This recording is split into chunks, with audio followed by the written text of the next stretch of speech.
We understand that democracy is under attack from both. It is under attack from Washington, D.C., and it's under attack from within. Zoran Mamdani fires back at President Trump after Mr. Trump promised to save New York City, calling Mamdani a communist lunatic. Bryan Llenas is live in New York City with the latest on this heated back and forth. Bryan? Mike, good morning. And it's a war of words that could end up helping Democratic Socialist Zoran Mamdani's chances of becoming New York's next mayor, given the fact that 70% of New York City voted against President Trump in 2024. The president reiterating that he could strip New York of its federal funding, while yesterday Mamdani responded to the president's threats that he'll have him arrested if Mamdani blocks ICE deportations in New York. Ultimately, it is easier for him to fan the flames of division than to acknowledge the ways in which he has betrayed those working class Americans, not just in this city, but across this country. What I fear for is that if this is what Donald Trump and his administration feel comfortable about saying about the Democratic nominee for the mayor of New York City, imagine what they feel comfortable saying and doing about immigrants whose names they don't even know.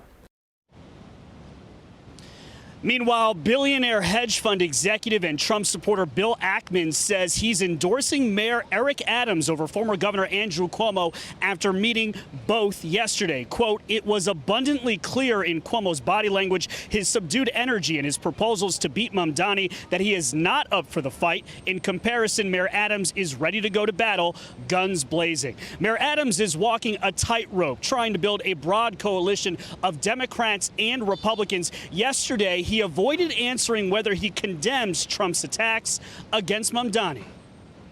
Everyone is going to try to pull me off of the records of providing for the city.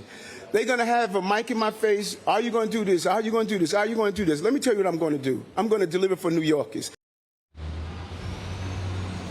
Mayor Adams also won't directly answer if he would accept an endorsement by President Trump, despite Trump's praises of him. Mike? Heating up to be quite a race. Bryan Llenas in New York City, thanks very much.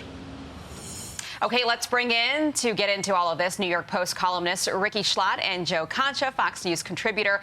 Joe, I want to read to you what the president said on Truth Social about Mamdani, and this is kind of where the back and forth begins. He says, "As president of the United States, I'm not going to let the communist lunatic destroy New York. Rest assured, I hold all the levers and have all the cards.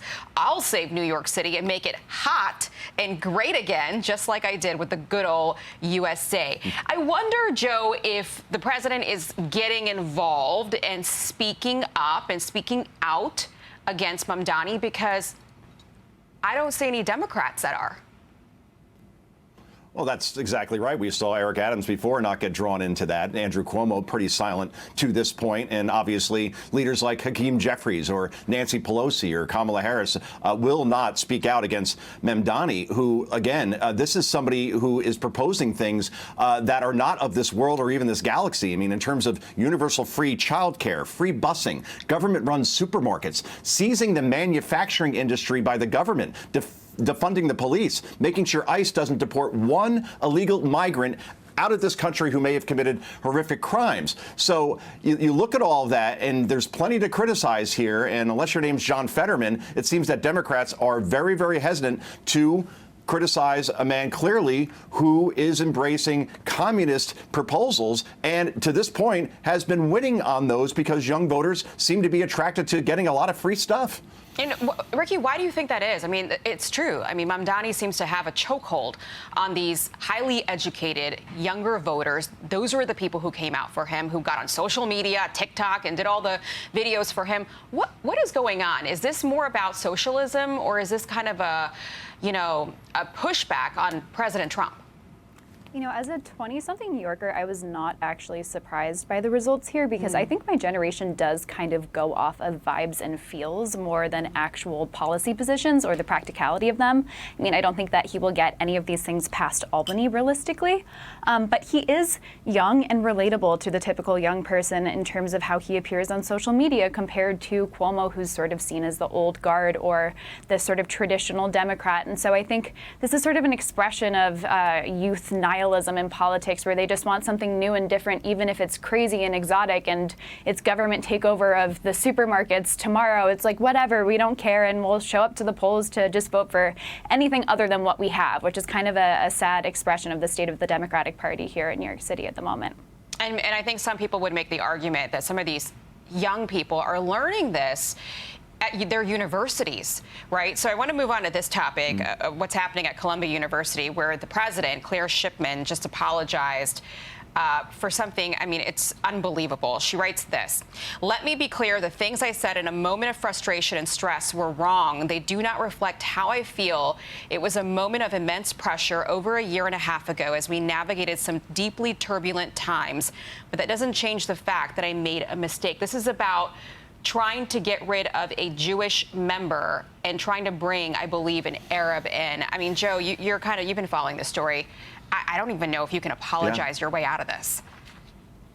I don't think you can, Aisha. I mean, Claire Shipman, if that name sounds familiar, by the way, that's because she used to be a pretty big deal over at ABC News.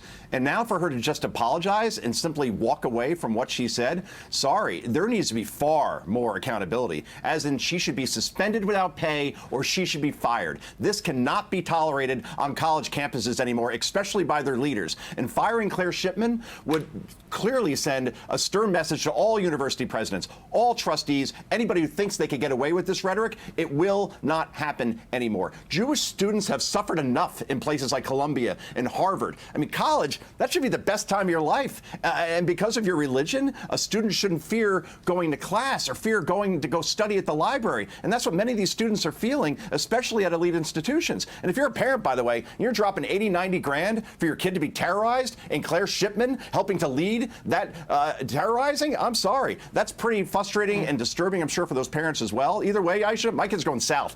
SEC, baby, or Clemson. We still have several years to make this decision, but they ain't going northeast to to these Ivy League schools. That I do know. And it'll save me a couple bucks also.